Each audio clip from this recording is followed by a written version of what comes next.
السلام علیکم ناظرین، پیش خدمت ہیں آج کی اہم خبریں پی کے نیوز کے ساتھ۔ سیاسی بے روزگاری کا رونا رونے کے لیے پی ٹی آئی کافی، پیپلز پارٹی کو کیا ضرورت پڑ گئی؟ عظمیٰ بخاری۔ لاہور میں سیلاب سے 82,952 افراد متاثر ہوئے، رپورٹ تیار۔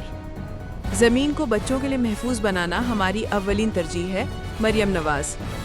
مانسون بارشوں کا 11واں سپیل آج سے شروع ہونے کی پیش گوئی۔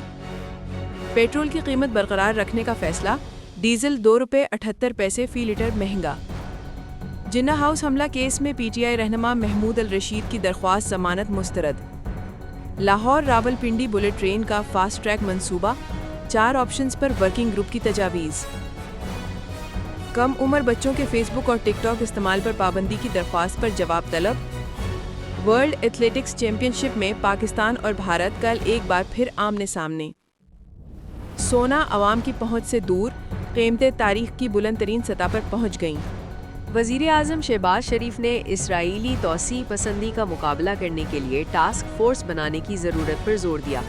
دفتر خارجہ نے عرب اور اسلامی ٹاسک فورس تشکیل دینے کی اپیل کی اور کہا کہ اسرائیل دنیا کے امن کے لیے مسلسل خطرہ ہے۔ وزیر خزانہ نے بتایا کہ آئی ایم ایف نے سمجھ بوجھ کا مظاہرہ کیا ہے اور سیلابی صورتحال میں خود انحصاری اختیار کرنے پر زور دیا ہے۔ ناظرین، آپ دیکھ رہے ہیں پاکستان کی سب سے مستند اور تیز ترین خبریں۔